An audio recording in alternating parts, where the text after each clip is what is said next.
It all started on 28th of May 1975 when a recently graduated teacher and university student welcomed Sharon Pamela Cole into the world at the Royal Women's Hospital on the 28th of May 1975. So what was 1975 like? Wow. If you might remember, the average price of a house is $19,500. The average wage is $7,600. A dozen eggs cost 75 cents. And a litre of petrol was vastly priced of 25 cents. I don't know who can remember what the AFL Premiership that year, but it was North Melbourne. Golden State Warriors won the NBA Championship. Think Big won the Melbourne Cup. And the top selling car in 1975 was a Holden Gemini. I think some of you may have owned a Holden Gemini at one point in time. I hope it was red.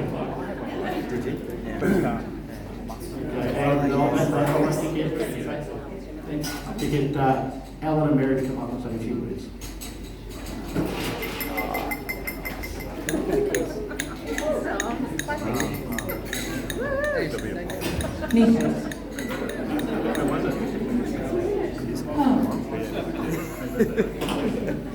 Well, firstly, thank you to Sharon and Chris for inviting us to say a few words to celebrate 50 years. I cannot believe it's 50 years. It's just nuts. But it was only yesterday, really, that she was born, and I thought we'd share a few memories. And one of them is just thinking about what your newborn teaches you, and that's simply unconditional love, and nothing has changed. So, Shaz was a real little cutie, and she learnt to crawl at 6 months of age. She was walking at 10 months. She was a little precocious. She was talk at 2 and could chat and carry on a conversation with anybody. She was reading in Brighton by the time she got to primary school. So she was a little treasure and just a gorgeous bundle of love to cuddle. We won't go on for too long, but we've shared lots of adventures. We've travelled far and wide, mostly around Australia, also a year in the US, which was a big year for us, and around Europe as well. Sharon and Janine have always been our treasures, and I'm really, really proud of the relationships that they have as sisters, and I couldn't ask for anything better in terms of the relationship they have with each other. Sharon was always keen on sport, and it's no surprise that she's still heavily involved in sport. So swimming, she missed the pan packs by 1/100th of a second. If it changed anything, I might have taken to a few more training sessions. So there was swimming, tennis, netball, basketball, tennis. A highlight for me was the trip we took to Tassie to do the Cradle Mountain Walk, and that was an adventure of its own. And after a year in America, we landed back in Baronia, close to Nana and Pa, and then along came Chris. And I remember sitting with, where is he? Hiding. Is he hiding? I remember sitting with him one day out of the pool in Reeve Street, and we were having a D&M, and I said to him, "And just what does Sharon mean to you?" And he simply said, in one word, everything. And I just go, looks like there's a -1 coming up, but she's got a +1, so, oh well, see what life brings. And then there was a +1 and a +2 and a +3, and Janine's doing the same thing, and all of a sudden there's 6 of the glorious, gorgeous grandkids we've got, and life began a new adventure. So, we fond memories in terms of our life with all our kids, I guess. There's dinners at ours or theirs or Sue's, so family gatherings has always been pretty important. Watching sports events and following them around, that's always been a fantastic thing to do too. Holidays, Brighton, Rye, Hawaii. Yeah, so what are we looking forward to? More dinners, more coffee, more chats, walk or two? Lovely things. Your turn. Very nice. Yes, Mary and I are responsible for Sharon, so anything you wish to say about her being OCD and over-organised and all of that, yeah, our fault. Especially Mary. One of the greatest days of my life was 50 years ago. Well, 50 years in 4 days' time. Because growing up, first of all, I didn't believe someone like Mary would ever be interested in me. And then to have a child, you just go into, I don't know about other males, but you go into a different stratosphere. It's just an unbelievable feeling to have no confidence in yourself, to suddenly have this adorable little thing, and my how she's changed. It's this adorable little thing that, for me, it was just, look, I even had to drive home in peak hour traffic to give you an idea of what time of the day it was, and it didn't worry me. But it was a wonderful day then. It's been lots and lots of wonderful days ever since. Sharon was pretty good at running a social. She was very social early. We met new friends at Melbourne North not long after we got there, Dave and Glenda, and they invited us around to their rented farmhouse for dinner. And we said, it's okay, Sharon will fall asleep in the car on the way. At 11:30 p.m, when everyone was getting very tired, Sharon was still trying to serve us all supper.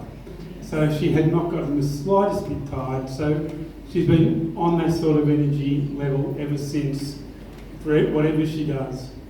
There was a couple of, if I can take your time for a little bit longer, we had a Gemini in 1975, and I, as usual, I was always in shorts, but this day I had shorts and thongs. I had a little console. And Melbourne North was renowned for having some of the biggest huntsman spiders you've ever seen. And we were driving from Melbourne North down around Foodberries Creek, which is a third across a bridge, and then to head on to Lee Gather. And I thought, that's funny, I felt something touch my left leg, and I didn't think, I thought, that's odd. And next thing I look down, in my peripheral vision, I see this movement across the console. So it was a manual car. My foot never touched the clutch, but we came to a halt, and you can imagine how that goes when you're not using the clutch, you're just braking. Mary was out of the car before it stopped. We'd left the door open, I've grabbed the thong off my foot and just gone whack and whack this thing. It was so big that we could hear it land, that's how big it was. Mary comes back and says, you flicked that at me. I said, well, it's pretty hard, you were already 30 metres behind the car. And she got back in and we continued our drive to Melbourne, and we got to about Lock. No magic mushrooms or anything there. But we got to Lock, and this little voice in the back seat says, Dad, yes, Sharon, you were scared of that spider, weren't you? And of course I made up some cock and bull story that I wasn't, but you know. That's one of my fond memories of Sharon in those days. But as a supporter she supported me in lots of things we did. Mary and I started basketball up again in Melbourne North after it had gone into a lay for a long time. And we knew we were getting a nice big stadium. Sharon was always one that wanted to be my assistant. She got to umpire. She came home one night and said she's umpiring the senior men, and I said, no, you're not. I'd stopped umpiring the senior men before then, but I wasn't going to let Sharon get massacred by those blokes. So, about 20 short of having a normal IQ, all of them. But that sort of support from Sharon, and I think that's part of where she learned, and the involvement of a mother in all things school, and our involvement in committees. So it's really, when you look at it, it's probably our fault, because she probably thought that was normal. That all families went to swimming every Saturday, they went to netball, they went to tennis, they played cricket, they went for a run every day, they played badminton. That's what normal families did. Probably that's what Sharon thought. The other story that I might, before I go, everyone wants to see it, but I think one time, Mary and I have often both right, but we don't agree on the same subject. Now, I know it doesn't happen to any other married couples. And you know, sometimes some of our arguments could have got a little fiery. And one day Sharon was mortified. She was standing there, and she said, you know, I was just hoping I could look after Janine because we weren't doing so well. But she might have taken that little fight we had to heart. But anyway, she's turned out to be, as you can all see, as you're all testament to, she's turned out to be a fairly decent sort of person, very hard working, and everything she's done in her life has what I would say, the word I used to use a lot, everything she's done in life has been fine by me. So congratulations on reaching 50, and we're not your parents, sorry, we're much younger than they were.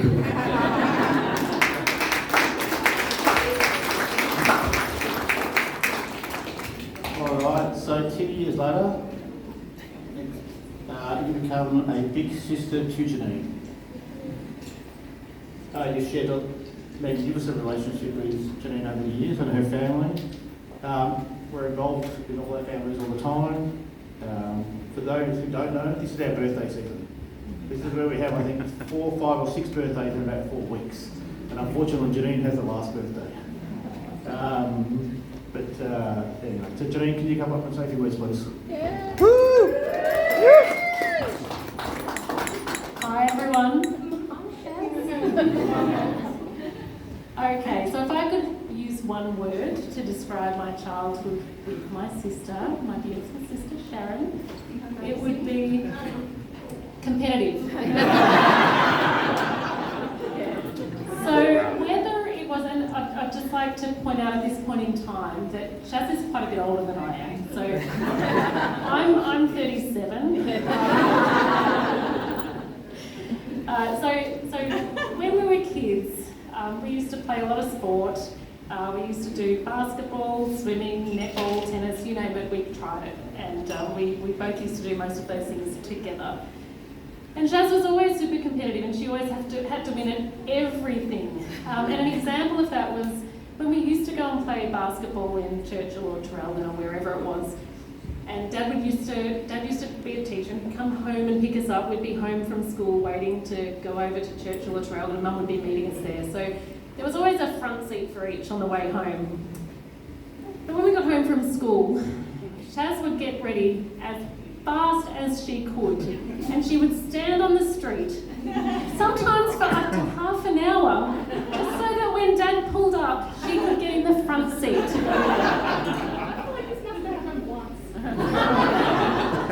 It stuck, definitely did.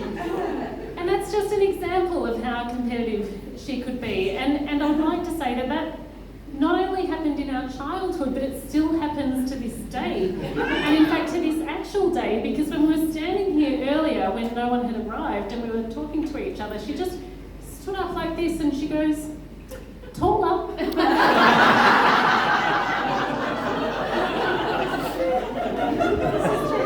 Not to mention when we went away together recently and we would go through customs and she and Chris would go in one line and we'd go in another and she'd be like, race ya! So competitive is the word that I would use if I had one only. Thankfully I don't have one. Growing up with Sharon was like nothing I could have ever dreamed of. I'm really privileged to have a sister that is as amazing as she is. She didn't break any boundaries for me with our parents. She did everything in secret, so no thanks for that. But as adults, I think I don't just have a sister, I have a best friend that we do a lot together with, not just because we have to, because we're family. We have kids the same age, we enjoy each other's company, we've done some amazing events together with not just us, but with other friends that we have here.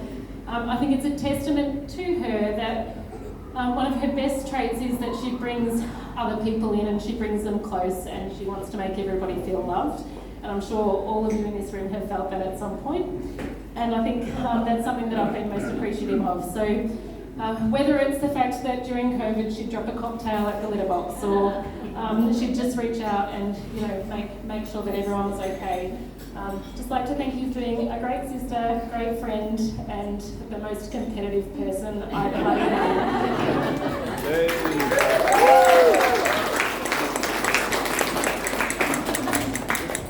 Thanks, Janine. Competitive, yes. I think that might be a theme in our family a bit later. So Sharon's childhood was growing up in a small country town which happened to be the centre of the universe called Derby North. I can't tell you the amount of times I've met people who somehow have been, lived or know someone from there. But not so it's at Derby North High School. Derby North Primary School. It's two of her closest friends. And Sharon started in 1980, and next slide, thanks Dave. And then she meets her two best friends, Tanya and Cheryl. Now, Tanya couldn't be here tonight, but I've got a short video message from her. But Cheryl has made the trek over from Perth. Thanks for coming over, Cheryl. And Cheryl's going to come up and say a couple of words.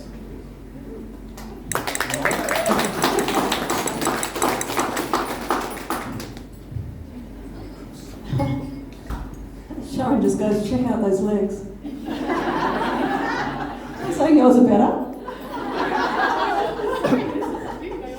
Oh, we were just talking about competitive. I remember one cross country, we all agreed to cross, Tanya, Sharon and I. She knows exactly what I'm saying. So we made a pact, we were all going to cross that finish line together, and we all did. We all came first, and so we went up to the adjudicators, and Sharon's like, straight up there first, so she actually got the title of the winner.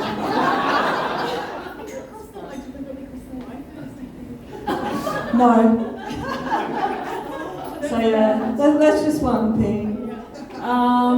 What else? I think Tanya might say it in her video. There was one time we actually stayed at your place, and we actually, Mary and Alan, we snuck out. But we actually only made it across the road. We got too scared, we went back.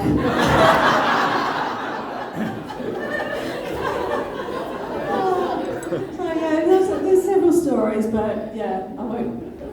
Yeah, Tony's got a lot more in the video, so thank you.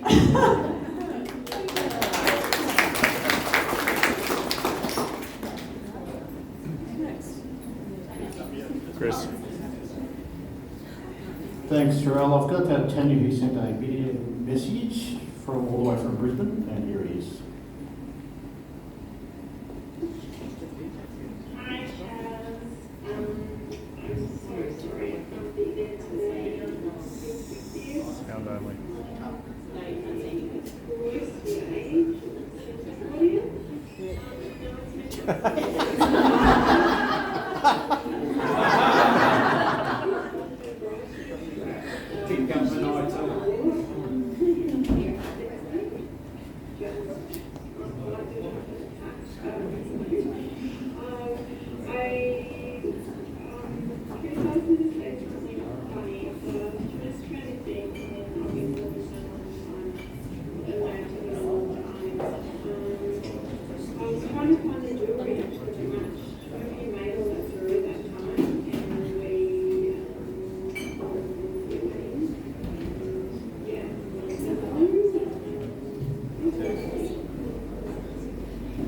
So I was thinking funny stories, and I just